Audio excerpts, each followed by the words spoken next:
today we are going to be making the easiest bread ever, but it's so good and you need literally 4 ingredients counting water, which I guess is an ingredient, but still.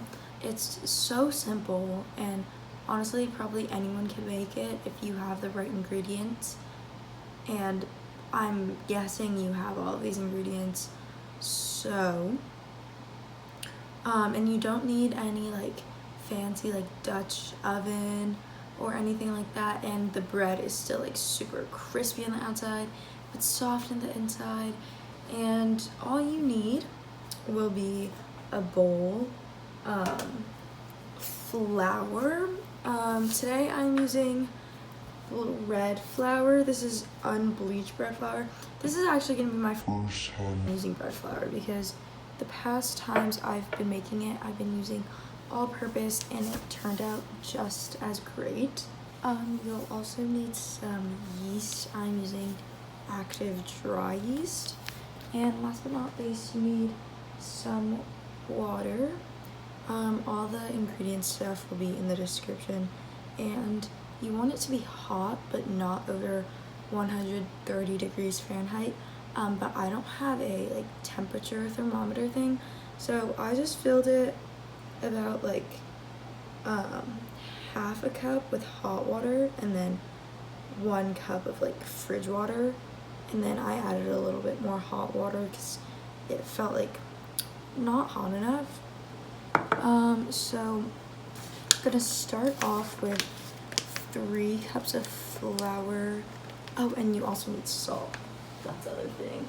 Salt. I'm gonna be using a scale.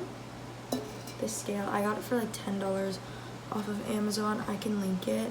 But I'm using the scale because it's more accurate, and also I just kind of want to use it because I got it. But the past few times I've made it, I did not use a scale, and it turned out perfectly. So you gotta live life sometimes, you know. Okay, so as I was mixing it, I realized that my dough was literally liquid, like full liquid, so I had to keep on adding more flour, and I added about like half a cup more. Once you finish mixing that, put some saran wrap over it and let it chill. 20 minutes later. I do not know what I did wrong with my dough because it's actual like liquid. Like it is so sticky, way too sticky.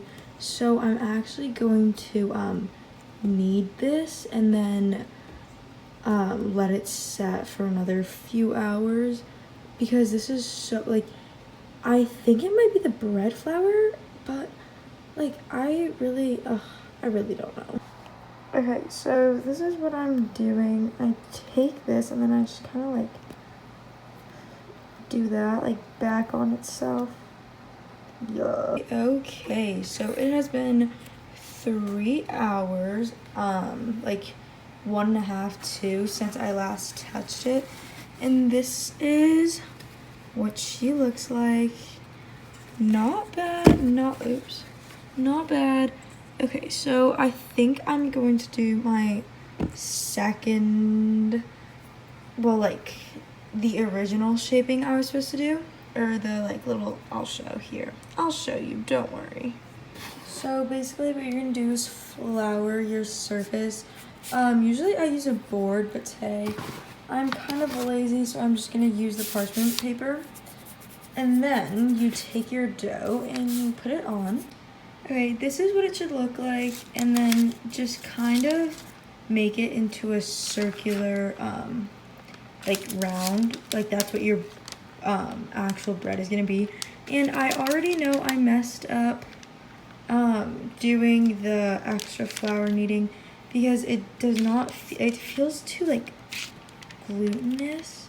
Like we eat this type of bread, it's called mantou in Chinese, and it's like this is what it feels like, and that bread is like so, it's not the bread I'm going for.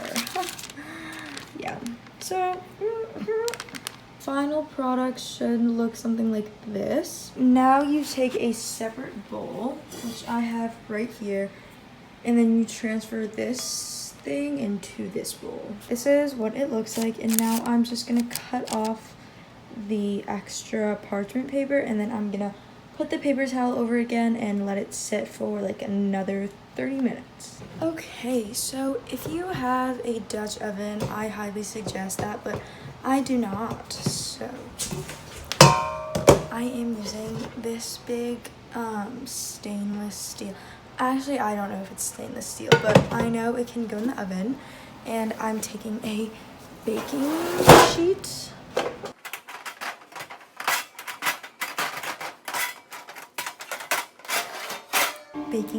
And I'm gonna cover the pot with the bread in. I will show.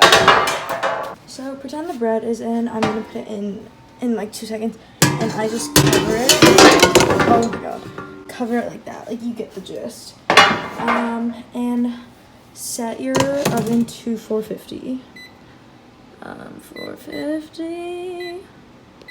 And put that in your bread. My bread is right here. Put this in for about 30 minutes.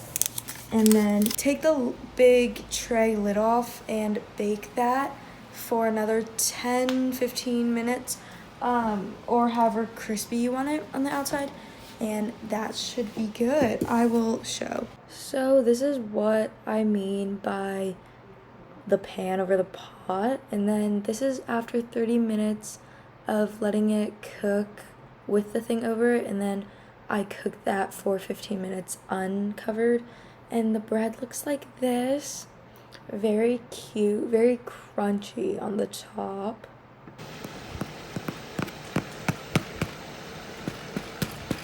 Basically, that's what it looks like on the inside. Pretty airy, a little flat, but still very delicious. Got to film an outro again, but I hope you enjoyed me failing at making bread. Oh, actually, no, not a fail, but like kind of fail. Please subscribe and maybe like, and then I'll see you in what I do next.